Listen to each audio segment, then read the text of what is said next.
Europe 1. Et c'est le grand direct des médias, Thomas Joubert. Et le fait média du jour, c'est le casting de la prochaine saison de Danse avec les stars qui se précise alors que la 7e édition du programme sera lancée dans quelques semaines. Hier, le nom d'une nouvelle personnalité qui foulera le parquet de danse de TF1 a été dévoilé. Alors à quoi va ressembler cette saison ? Quelle est la stratégie de TF1 pour créer l'engouement autour du programme ? On va voir ça avec notre expert média Guillaume Janton. Bonjour. Bonjour Thomas. Alors tout d'abord, dites-nous qui est cette nouvelle célébrité officialisée hier soir par TF1 ? Eh bien, il s'agit de l'ex-candidat de Koh-Lanta, Laurent Mestrey. Ce mannequin, connu pour avoir remporté le jeu d'aventure de TF1 en 2014, est un grand amateur de salsa, une passion qui lui sera bien utile pour se déhancher devant des millions de téléspectateurs chaque samedi soir. Alors, l'atout majeur de ce candidat n'est pas tant sa notoriété, mais son physique. On se souvient que pendant la diffusion de Koh-Lanta, le corps musclé et les yeux bleus de Laurent Mestrey avaient séduit les téléspectatrices et certains téléspectateurs. Il est donc le parfait candidat pour assurer un rôle clé dans le casting de Danse avec les stars, celui du beau gosse qui n'hésitera pas à danser torse nu de temps en temps pour faire grimper la température du studio 217 de la Plaine Saint-Denis, un peu comme Brahim Zaïba, Ryan Bensetti ou encore Olivier Dion les saisons dernières. Laurent Mestrey est donc le troisième nom d'un casting très orienté vers les personnalités du petit écran cette année, alors que la patronne de Miss France Sylvie Tellier et l'animateur de Fort Boyard Olivier Mine ont officialisé leur participation à Dals. D'autres noms circulent avec insistance: Valérie Damido, Karine Ferry, Julien Lepers, Florent Motte, Camille Lou, Kamel le magicien et l'humoriste Artus. Un casting donc dévoilé au compte-gouttes cette année, mais comme chaque année. Oui, cela fait partie de la stratégie de TF1 pour événementialiser cette 7e saison, ne pas révéler tout le casting d'un coup, mais les célébrités une par une. Alors il y a deux raisons à cela. D'abord, ça fait parler de Danse avec les stars tous les jours ou presque. Oui, et ça puis, marche. Ça permet aussi de starifier ces personnalités.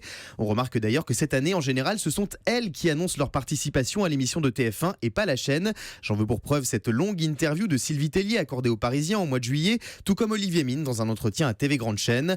En revanche, tant qu'elles ne sont pas autorisées à communiquer sur leur présence au sein du casting, les personnalités restent très évasives. Il y a quelques jours, Thomas, vous aviez demandé à Artus s'il ferait partie de cette 7e saison de Danse avec les stars, et c'est avec beaucoup d'humour qu'il a évité le sujet. Arthur, je crois que vous allez aussi participer à Danse avec les stars à la rentrée. Là, vous savez que vous allez forcément vous faire charrier quand même. Allô? J'entends pas. Ah là là. Allô? Ça, c'est parce que vous pouvez pas le confirmer, c'est ça? J'entends pas. Oui, ben oui. J'entends plus. Vous passez, je pense que les studios passent sous un tunnel. Exactement, il y a Europe 1 qui est en train de passer sous un tunnel, Artus. Allô? Donc vous ne pouvez pas confirmer votre participation avec Danse avec les stars, c'est ça? J'entends pas du tout. Oui. Ah ouais, vraiment, C'est le fou, problème hein. technique. Voilà, et si TF1 tient absolument à créer l'événement autour de ce casting, c'est parce que celui de la dernière édition avait été jugé un peu trop faiblard. La Une compte bien redresser la barre avec les personnalités de cette 7e saison. Et pour TF1, l'enjeu de cette nouvelle saison de Danse avec les stars est de taille. Oui, car l'année dernière, la compétition de danse de TF1 a connu la moins bonne saison de son histoire en termes d'audience, avec une moyenne de 4 750 000 téléspectateurs, alors que 2 ans plus tôt, la saison 4 en réunissait régulièrement plus de 6 millions.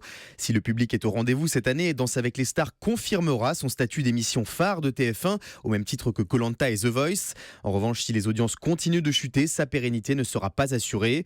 Vous l'avez compris, pour cette 7e édition, TF1 a tout misé sur le casting qui, il faut bien le dire, semble plus alléchant que ceux des saisons précédentes, avec des personnalités plus connues, plus populaires et des profils de toutes les générations.